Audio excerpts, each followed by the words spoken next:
विजयी उद्घोष के साथ यूपी में भाजपा प्रदेश कार्य समिति की बैठक शुरू हो गई है। भगवा कैंप की रणनीति के मंच से मोदी हैं तो मुमकिन है और योगी हैं तो कठिन क्या होता है, ऐसे शोर बाहर आ रहे हैं और मिशन 2024 के लिए भाजपा की तेवर और तैयारी का इशारा दे रहे हैं। लखनऊ के इंदिरा गांधी प्रतिष्ठान में आयोजित प्रदेश कार्य समिति की बैठक के उद्घाटन सत्र को संबोधित करते हुए सीएम योगी ने कहा कि भाजपा विजेता होने के फर्ज निभाना जानती है। पार्टी ने तमाम विश्लेषकों की राय को दरकिनार कर उपचुनाव में रामपुर और आजमगढ़ के मैदान जीत कर दिखाए हैं। मुख्यमंत्री योगी ने कहा कि गुजरात में 7वीं बार रिकॉर्ड जीत से साबित हो गया है कि जनता विकास को प्रमुखता देती है।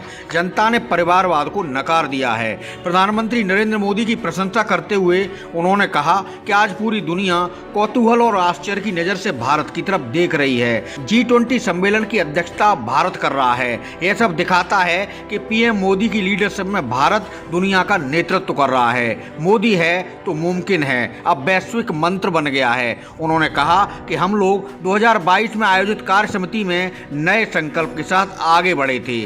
पहली बार कोई सरकार 5 साल का कार्यकाल पूरा करने के बाद 2/3 बहुमत से यूपी में फिर सत्ता में आई है। विजेता के रूप में काम कैसे किया जाना चाहिए यह भाजपा बखूबी जानती है। सीएम ने कहा कि पीएम मोदी के नेतृत्व में जो भी मानक गढ़े गए वह पूरे किए गए हैं। ये हमारा सौभाग्य है कि प्रधानमंत्री संसद में यूपी का प्रतिनिधित्व करते हैं और यूपी में असीम संभावनाएं छिपी हैं। मुख्यमंत्री योगी ने भाजपा नेताओं को यूपी के निकाय चुनाव और लोकसभा चुनाव की तैयारी में जुटने का आह्वान किया। उन्होंने कहा कि ओबीसी आयोग की रिपोर्ट आने के बाद निकाय चुनाव कराए जाएंगे। निकाय चुनाव में भाजपा का परचम फहराना है। प्रदेश कार्य समिति की बैठक में यूपी भाजपा अध्यक्ष भूपेंद्र चौधरी ने लोकसभा चुनाव में प्रदेश की सभी 80 सीटों पर जीत हासिल करने का लक्ष्य पदाधिकारियों को दिया है। उन्होंने कहा कि खतौली और मैनपुरी के परिणाम हमें और अधिक परिश्रम करने की प्रेरणा देते हैं। भाजपा ने रामपुर और आजमगढ़ लोकसभा उपचुनाव जीतकर रिकॉर्ड भी बनाया है। उप मुख्यमंत्री केशव प्रसाद मौर्य,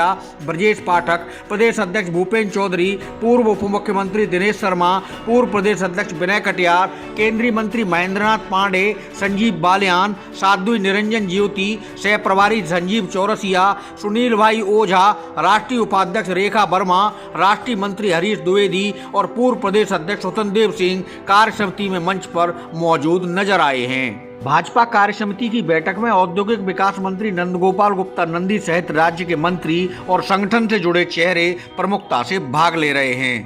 पर्यटन की दृष्टि से आप देखेंगे 2017 में उत्तर प्रदेश डोमेस्टिक पर्यटन में तीसरे नंबर पर था।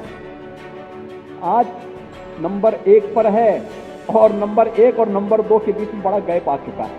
अकेले काशी में एक सप्ताह में 26 लाख श्रद्धालु इसी महीने एक सप्ताह में 26 लाख श्रद्धालु काशी में काशी विश्वनाथ दर्शन करने के लिए आए थे और सावन के महीने में 1 करोड़ श्रद्धालु काशी में दर्शन करने के लिए आए थे। यही स्थिति अयोध्या की है, यही स्थिति मथुरा वृंदावन की है। कल आपने प्रयागराज में मौनी अमावस्या के स्नान को देखा होगा। 2 करोड़ से अधिक श्रद्धालु वहां गए थे। अगर इस सामर्थ्य को पिछली सरकारों ने समझने का प्रयास किया होता और इसको सम्मान देने का कार्य किया होता तो उनको दर-दर ठोकरें नहीं खानी पड़ती। ये विरासत को जो भी सम्मान देगा समृद्धि उसका द्वार खोलेगी। जो भी उसे अपमानित करेगा उसे दर-दर की ठोकरें खानी ही पड़ेंगी।